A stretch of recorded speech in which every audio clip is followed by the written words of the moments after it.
Hi everyone, how are you doing? I hope you're all doing alright. Happy New Year guys. For those who doesn't know me, my name is Manisha and I'm the founder of Ceylon Hustlers. And if you are seeing me for the first time, nice to meet you and welcome to Ceylon Hustlers. I have Vraie Cally Bathazaar as our guest on Ceylon Hustlers today. I have asked her few questions about her journey as a feminist researcher. So I suggest you to keep on watching and I hope you will like the video.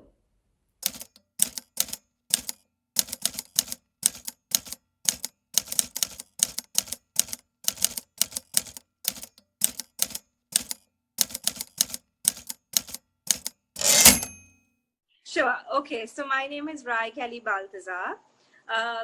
I've been many things, so introductions are always a little interesting for me. My background is in television. I worked predominantly in television as a presenter. Thereafter, as a compeer, which has been also in the entertainment industry, so about 15 years altogether in the entertainment industry. But I think my work has changed quite dramatically in the last 2 years. And I'm now a feminist researcher and activist. I think those are all things that I was interested in the past in terms of activism, but it's become a bigger part of my life, and that's how I now identify myself. So as a feminist researcher and activist.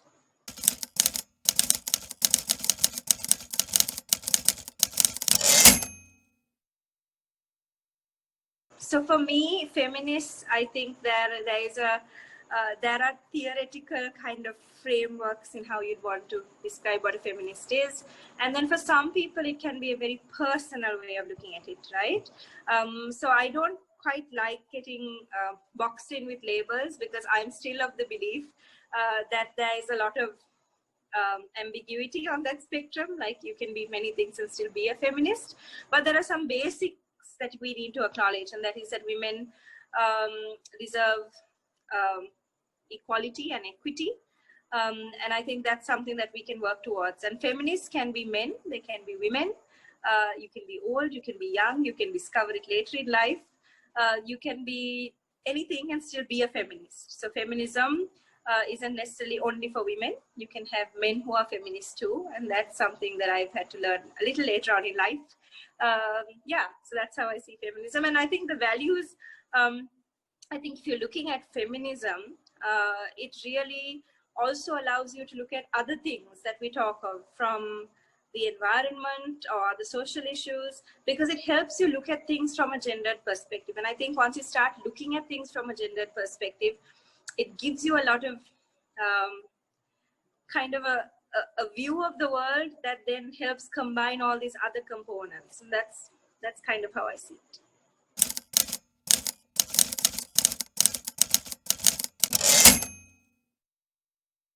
So, in terms of like, when did I become a feminist? I think for the longest time, Manisha, I've always been very interested in the idea, and I've grown up in a very liberal kind of background.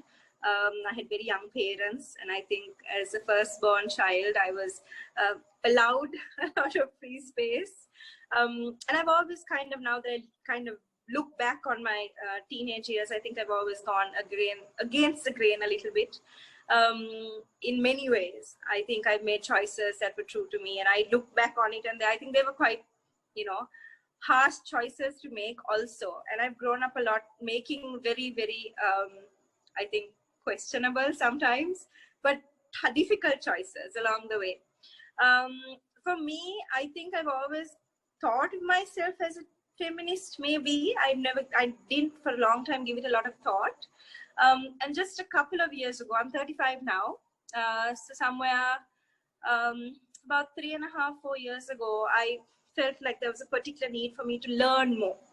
And while trying to learn more, I joined also the master's program in Columbia University in Women and Gender Studies.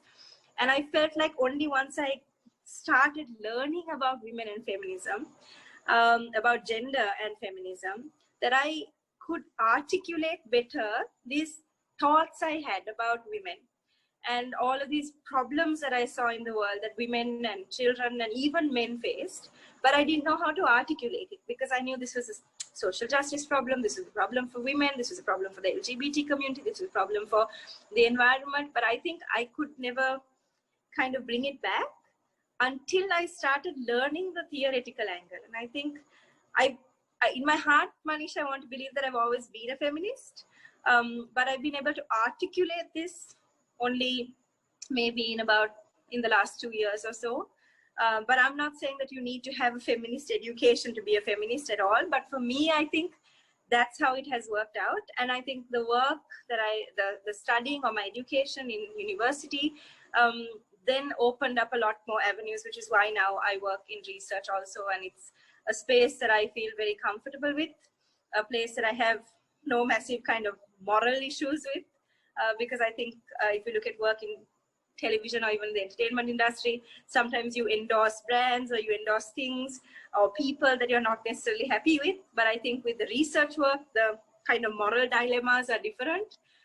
And it's something that I'm still learning, but a place that I feel like I could be happier in. So that's my experience of that.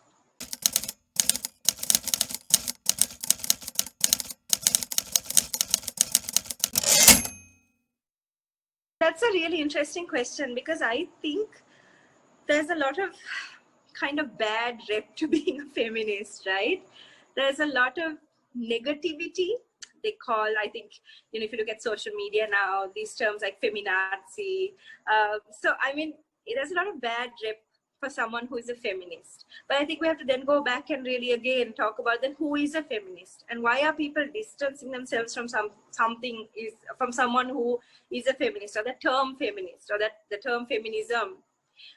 When did it become such a problem for so many people? But I think with feminism, the kind of core sense is to talk about, I mean, there are many theories in feminism, but within that, a lot of what we discuss is kind of connected to the patriarchy.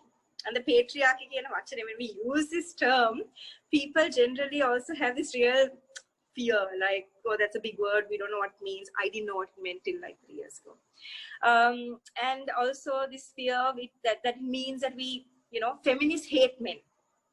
And therefore being a feminist means that you just really hate everyone in the world. And I think that's completely wrong. I think understanding that there are certain structures that don't allow women and men to do what they are supposed to do, or to aspire to be the people that they want to be, to understand those structures is essentially what we do in learning feminism. So there is a lot of bad rep, and I think a lot of that is sometimes, if you're talking about something that's a little against the grain, it's invariable, it's automatic that someone is going to dislike it, right? If you're going to talk about something that has been happening for generations and centuries, if you're going against something like that, you're going to be disliked on some level. And I think that's kind of why feminism also gets such bad rep, because you're going against a structure or a system. And a lot of people are like, why are you doing this to us? Or why are you going against us? So, and I think even in Sri Lanka, it really is a problem. Strivadaya kiwama, people just get like really worried about it. Like it's some horrible thing. And I think that needs to change. They need to understand that it is in itself a complicated thing, but it is also looking at a system that we can all thrive in. So yeah, a lot has to change in order for people to really understand it. And I think people need to be open to understanding what it means.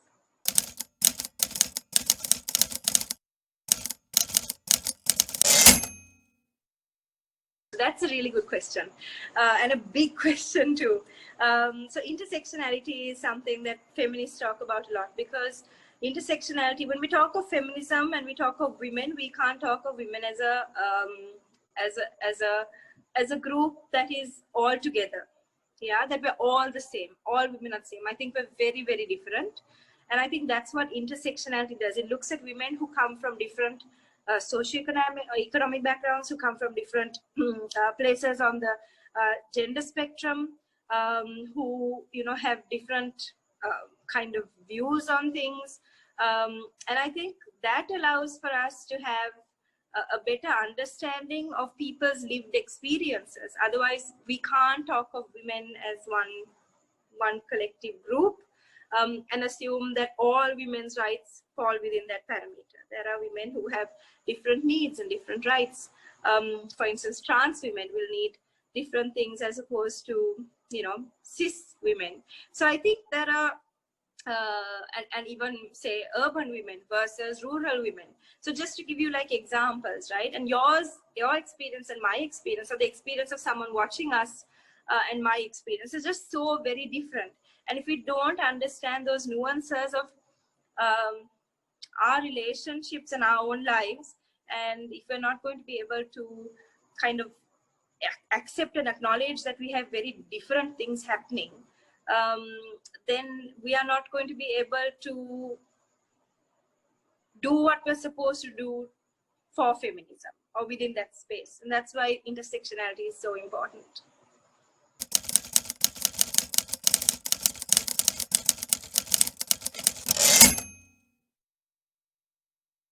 So that's another big question. Transgender, obviously, I think it's really important for us to acknowledge trans women in the work that we do. And I think in maybe certain Western countries and in other countries, there may be more of an acknowledgement of their identity. Whereas here in Sri Lanka, I think it's far more of a struggle. So I don't know how to answer your question globally, but I can say here in Sri Lanka, I think, you know, trans women, their rights as trans women aren't often met with the right kind of attitude.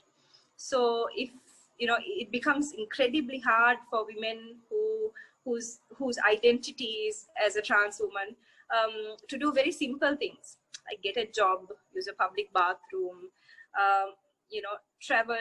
I mean, you know, here in Sri Lanka, there are a lot of, you know, with security concerns about the clothes they wear, about getting stopped at a checkpoint and having to produce an ID that is different to their identity. I mean, it's true of trans men and trans women both, right?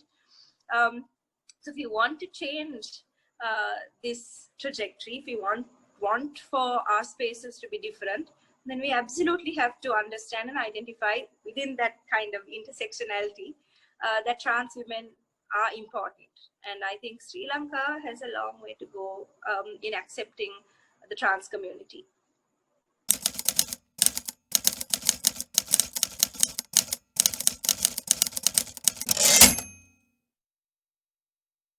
Okay, so this is a question I like answering because I think this is a question that I also see within the political space, which is a space that I think I now have a bit of an affinity to, Manisha. So I'd like to talk about that. So, you know, when we talk of especially politics, right? Before every election, there'll always be a campaign or two run by usually well-meaning women's organizations, always talking about voting for women. Which, you know, vote for her, different kinds of campaigns. And that's really wonderful. And I believe that is a push that we need. And then sometimes people do vote women in parliament. At the moment, we have 12 women in parliament.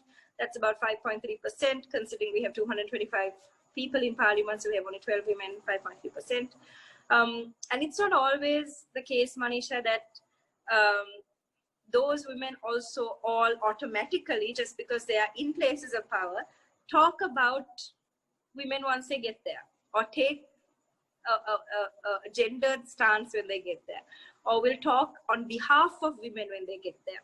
I mean, fortunately, this time, I can genuinely say that we have identified a few women who are definitely talking about gender in parliament. And I think that's really very heartening. But it's not the case historically also, pardon me, it hasn't been the same all the time. So it's not just only in parliament, it's in places that, you know, policies are made.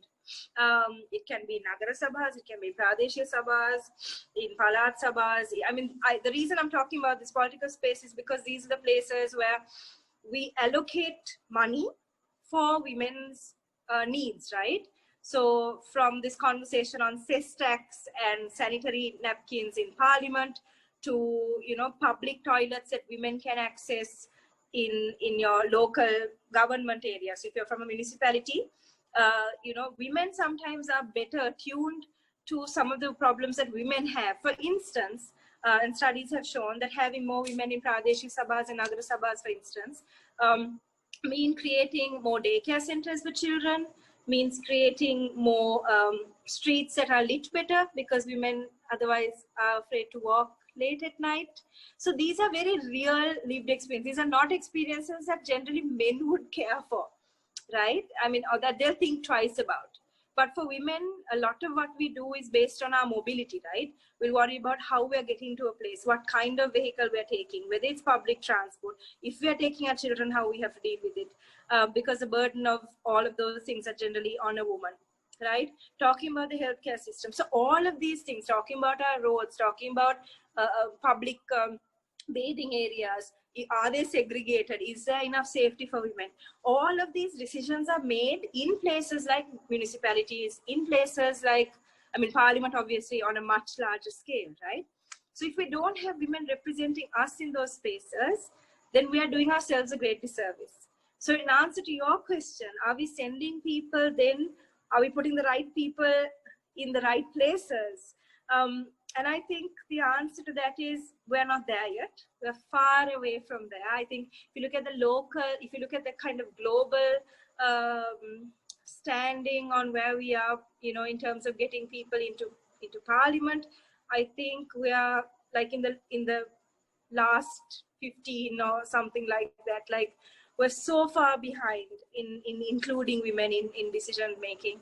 And it's not always that women support women. So it goes back to that first thing I was discussing about the patriarchy, about how it's not only a system that, you know, disallows women, but it's a system and it's only run, you know, by men. But sometimes you have women in parliament or women in spaces of power that also speak ill about women or don't care about women's rights, and that is the patriarchy. I mean, that is how it works. It's quite unfortunate, and we have a lot of unlearning and learning to do. These are not taught in schools. It's a reflection of our very poor education system. You know, we have the pillars of the right kind of things. We have a free education system, but what we need to do is educate people to think of this. So this is quite a long-winded answer, I'm sorry. But I think educating people on gender and on the importance of putting the right people in the right place, irrespective of gender, male or female, has to come through education. So we're not always getting the right people in, and that's true of both men and women. We're not putting the right people in place of power, and yeah, so I think that has a lot to do with how we educate ourselves also.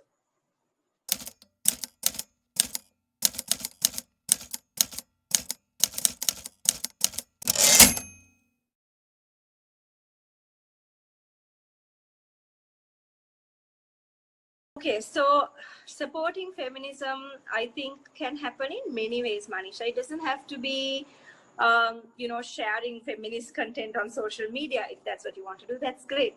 But it can happen in many ways. I think for a lot of us, it starts at home, right?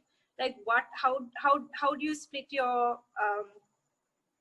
I think feminism is a theory, but then in practice, what does that mean to us, right? So for me, in my home, and I'd like to use this as an example.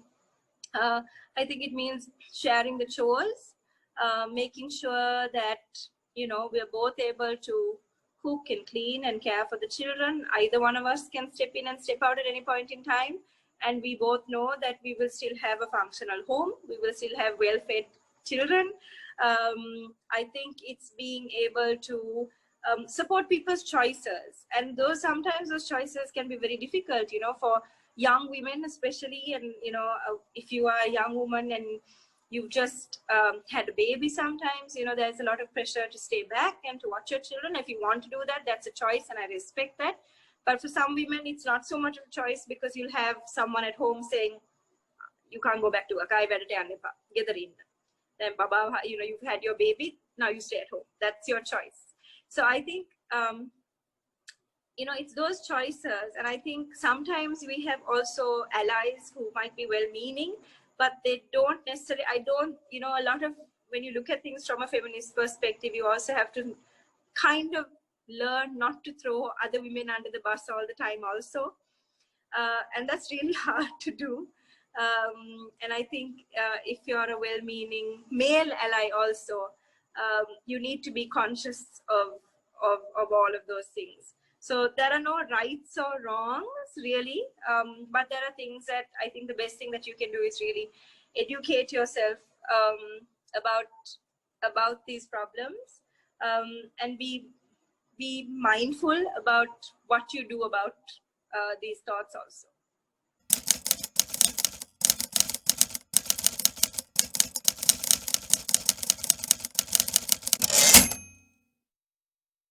So this for me is a very new space, right? I was, for the longest time, I think since I was about 15 till I was about 30, I think a lot of the work that I did, and I spent a fair amount of time doing, was volunteering. I've been volunteering since I was in school, during weekends and holidays, and I took it quite seriously. I also don't believe volunteering is this like one-off thing. So a lot of the places that I've been involved in for, over a decade, really committing my time and energy. And then at one point, I actually spent 2 years full-time working for one such place. From there, I moved on to being, I think what other people would title me as an activist. And then very recently, so very fresh in the political activist space, so now transitioning into a more political space. So for me, I think the challenges, I haven't faced many of them. I think a lot of what I've been experiencing, Manisha, so far has been a lot of internal kind of questioning on where I should be, being able to articulate myself. And I think, okay, if you're talking about me, I think in many ways, Manisha, I'm very, very privileged. I'm privileged because I'm from Colombo. I come from, I come from a space now, the left political space, which, and the kind of, women's spaces, very, very supportive. I have people who are truly committed to educating me and teaching me and allowing me to grow into the person I want to be. So I think that it would be difficult other than obviously knowing that eventually there will be social media backlash at some point, as with all women in politics. I think other than that, I come from a very privileged place that still hasn't had too many issues. But I think in general, for women in politics, Manisha, especially in Sri Lanka, there are so many challenges. Finances are a huge part. Finances are a part that I know that I may also have to manage later on. But given the fact that I still haven't run for, I haven't quite decided if I'm going to be running for office, and by that I mean running for local government office. So finances are a challenge. I think women also face a lot of scrutiny on social media. So they will ask, it's very personal. So with men, there's very little information they want from you, other than, what you're doing in terms of your political space. But with women, there's a keen interest in knowing, have you been married? How many children do you have? Who you dated 10 years ago? If you ever wore a swimsuit? They still talk of some of the people in the present political space with pictures and references from what they did 30 years ago. Manisha and I is a great example. They still refer to her when they want to belittle her work as a beauty queen. She is more than a beauty queen. She has been one, but she's done more. So I think it's very interesting in how they talk about people, women in this political space. And I'm assuming that I will eventually be, I may have to deal with all of these things too, Manisha, but at the moment I've been quite safe. So my challenges are yet to start up. I think my challenges will only see, maybe interview me in a year and I'll have a different set of answers for you.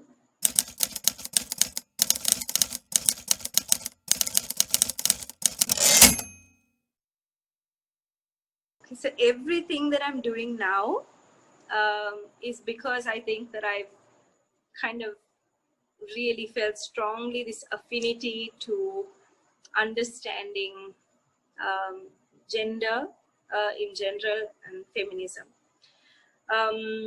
So it's definitely impacted my life, because in the last 2 years, what I do for work, what I do, like, okay, so I'll give you an example.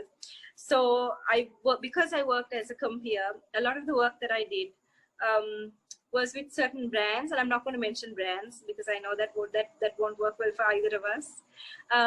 Was to work with brands who promoted certain products, right? So skin lightening products, body modification treatments. I've done, various. I mean, I've done the whole spectrum of products and services, and also endorsing, doing state events where I have to introduce politicians as being honorable. So these are all things that I think, after I started learning feminism, I've had a huge issue with, Manisha. Like, I've really had to stop and take stock of what it is I'm doing. Like, am I also then a part of this structure? And am I also then, a part of this space that perpetuates these problems, right?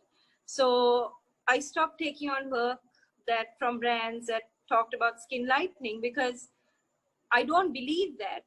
And I realized that it was very hypocritical of me to talk about these things on social media and then be paid to do an event where I'm like, use this product and you'll be 5 shades lighter. I mean, how awful, right? So I've learned over time that I have a responsibility as an individual. And it's hard, Manisha. It's really hard. Like, as someone whose bread and butter was the entertainment industry, to have to stop doing certain things because of principles becomes really complex and complicated. Where do you draw the line also, right?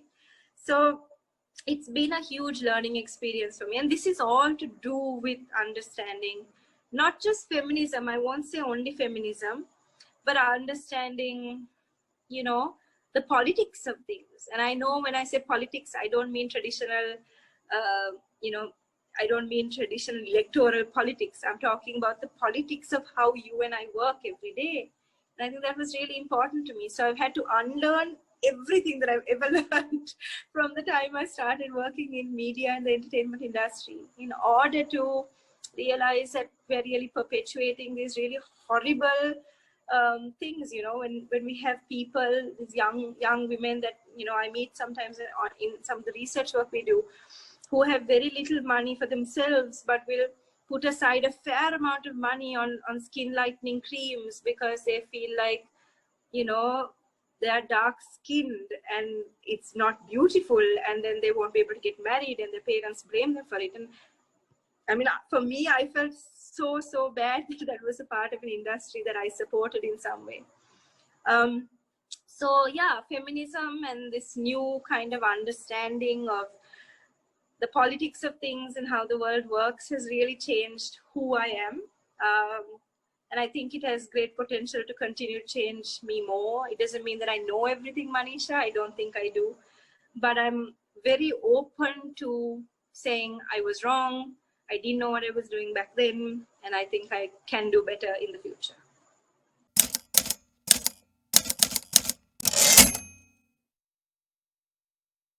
So as a feminist researcher, I think, again, this is a new space for me.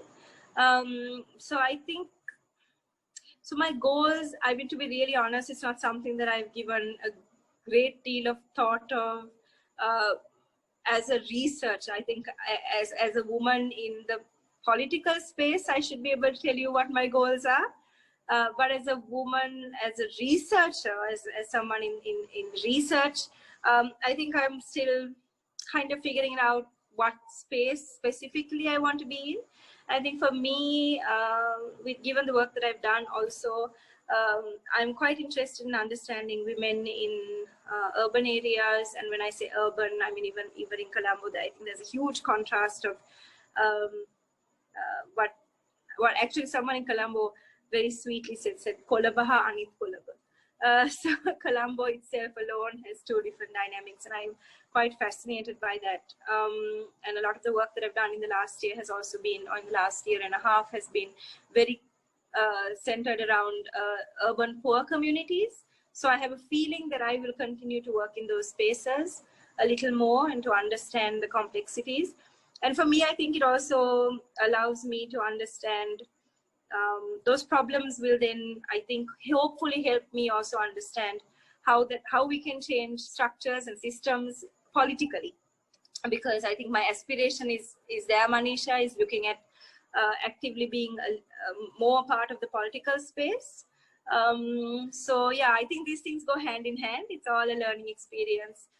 And the learnings I have from here, I will take there, as with the learnings I had in media, that is being useful now. So it's all interlinked, and there's never a way that any learning goes to waste.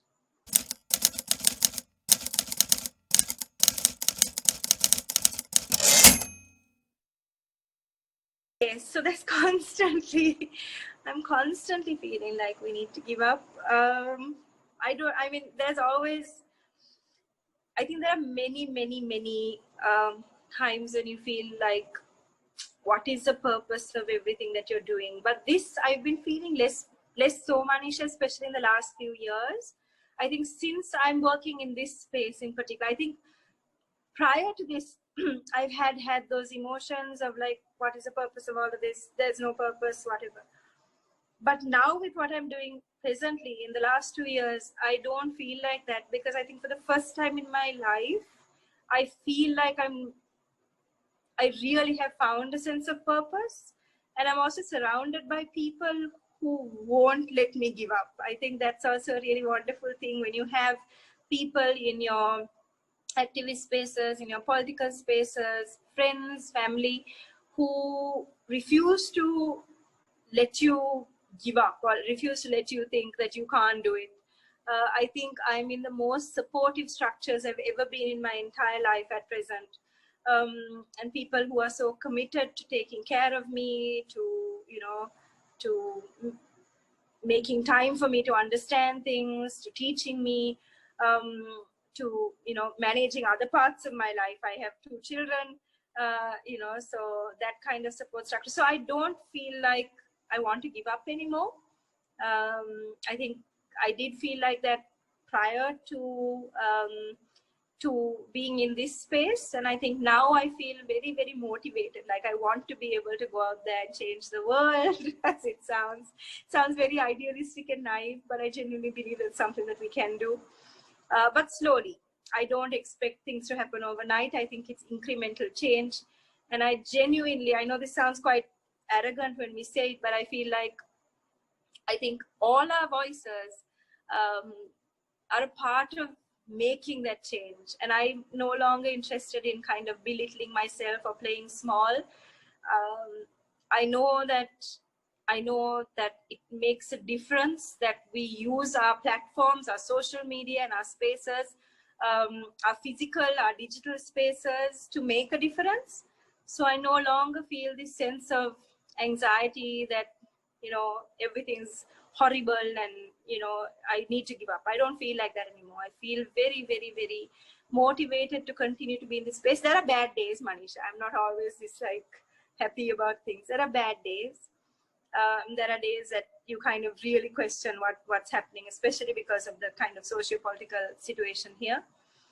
But still, for all, there is a lot of motivation and happiness in what I do.